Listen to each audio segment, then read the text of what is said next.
Paper Snob. This is Tara. Today I am working on Christmas in July. This is a monthly hop that several of us do each month just to help us get along with our Christmas layouts. And I know I always struggle to get all of the layouts and the stories told from each Christmas because I take so many photos. I've gotten much better over the years and much better about not printing all of the photos that I take.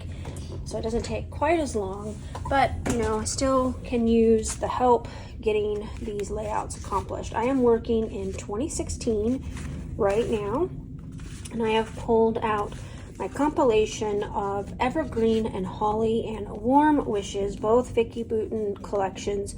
I'm not sure if I have a mix of both here or not, but I have some embellishments. I think these are actually from the newer Christmas collection from last year.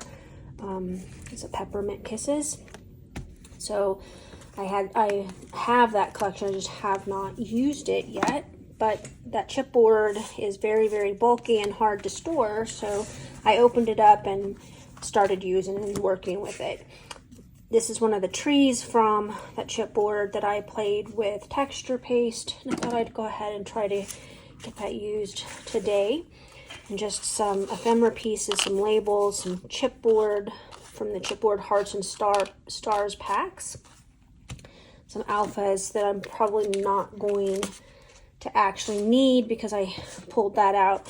And this is one of Vicki Boutin's pre-made mixed media papers. This is from, I believe, the Let's Wander collection. It's an older collection I missed out on. That is the collection that I first discovered Vicki Boutin in, but I was too late to get very much of it. I only ended up with a piece or two of it.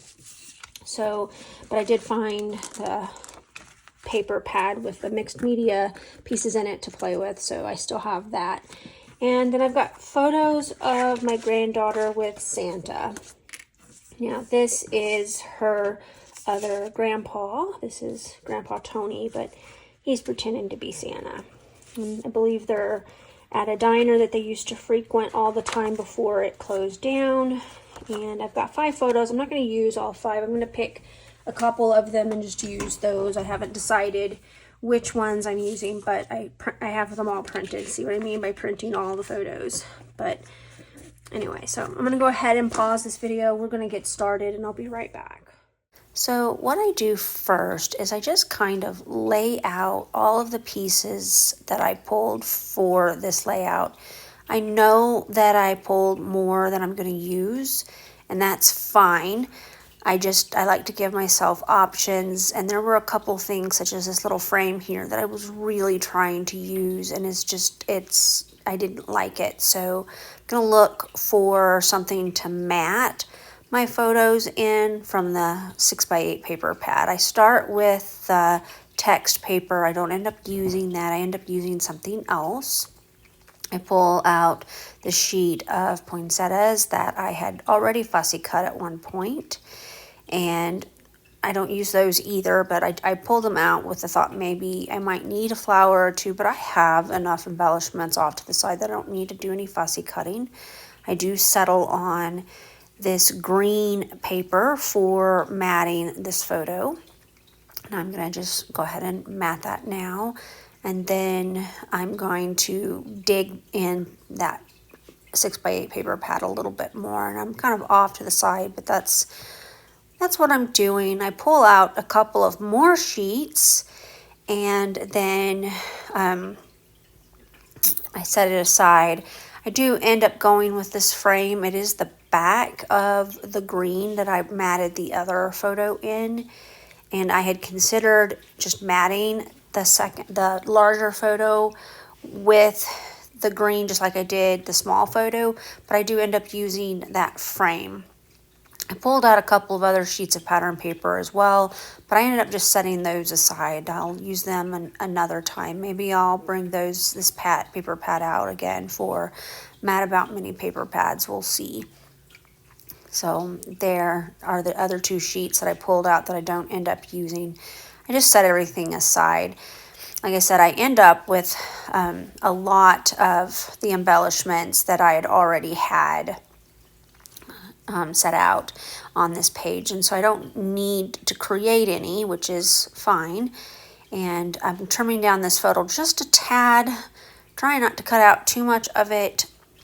I want it to fit within that frame, and I'm just not getting quite enough trimmed off. I think I end up cutting it at least one more time, although I may do that part off camera, we'll see. So I'm going to go ahead and layer the photos up together, kind of like this. I do make, in the end, I do make the larger photo a little bit more wonky than the smaller photo. And I have to move things over just a tad. I started with this journaling bit and I thought, that's not going to work. And so I set it back aside. I get my title on there. It's just going to say ho, ho, ho. And then I'm going to pull out these chipboard pieces. I know without a doubt that I want to get that tree on there. I think it's important that I get it used.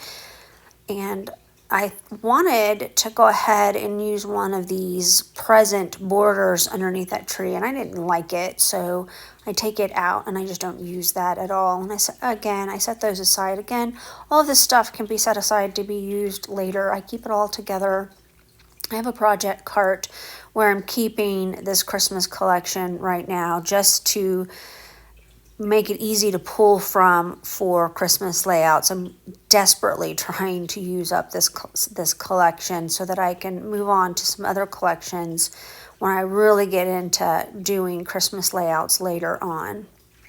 I do want to use that frame that says Holiday Cutie, and I thought about putting it on the little one to focus on Scarlet, but I end up not doing that at all. Move the bottom chipboard hearts around. I'm going to put my journaling labels down. Definitely going to be using these. And then I'm going to put a couple of those hearts right back on top of those. I am moving things around to make it easier for me to see. Normally I would leave this part of the video out where I'm just kind of playing with everything, because here in a minute I will pause the video and I will take it all apart, and then I will come back in again. So I'm gonna go ahead and layer the word December. It's like a calendar card, and I layered that up behind the big photo. So one of the things I decided when I was actually playing around in the first part of the video was I really needed to back this foundations paper. I'm just not a super fan of how it looked without some sort of backing. And maybe I could have just used a piece of black cardstock and that would have helped keep your eyes drawn in. But what I decided to do was to take this last full 12 by 12 sheet of patterned paper from this collection and use that back side where all the cut aparts are and back my pre-made mixed media paper there. Now, I don't know if you caught, I took a 1/2 inch off the top and then a 1/4 inch off each side. And I'm going to draw a doodled line around the edge as well.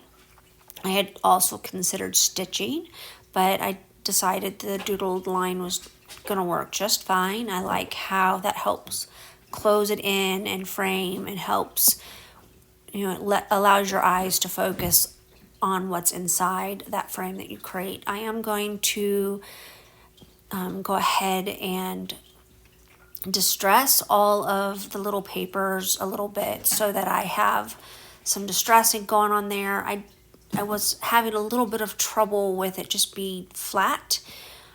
Sometimes that's okay, but for some reason I just didn't like how that looked without the distressing. And I even considered bringing out one of my distress inks and using the inks along the edges as well, but I didn't end up doing that. I went ahead and just decided that the distress tool did what I needed it to do.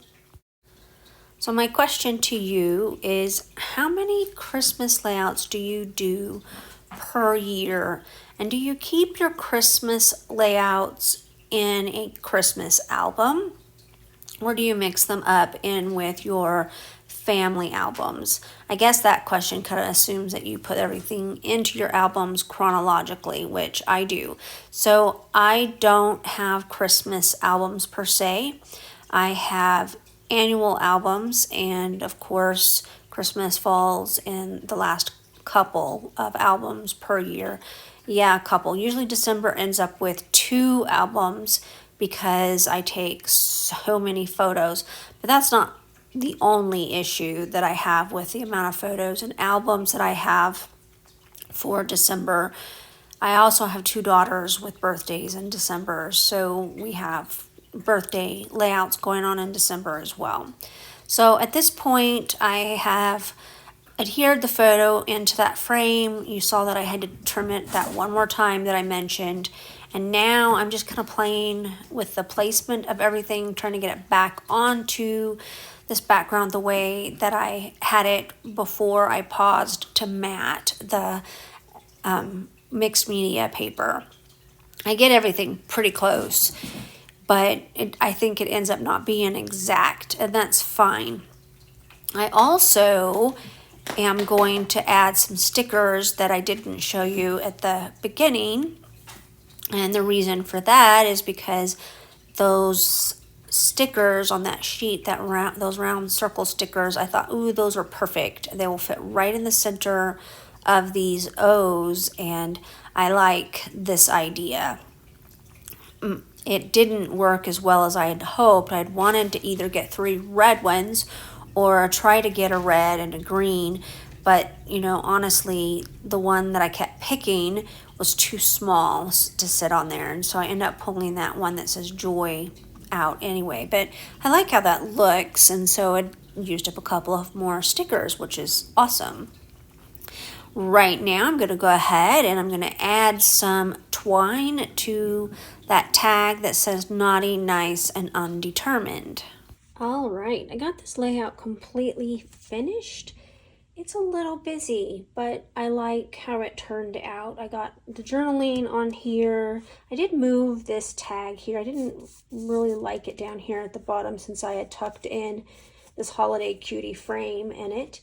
And of course, I used wet glue on the chipboard pieces, and you saw that I outlined the edges of the mixed media background. I want to thank you so much for coming to my channel today.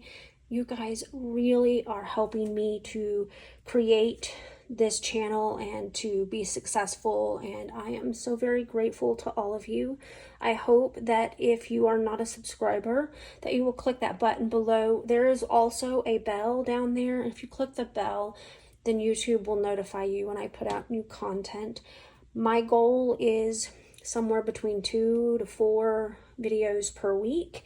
And now that we're all settled into our new home and new state and new routines, I should be able to keep up with that a little bit easier than I did over the month of June.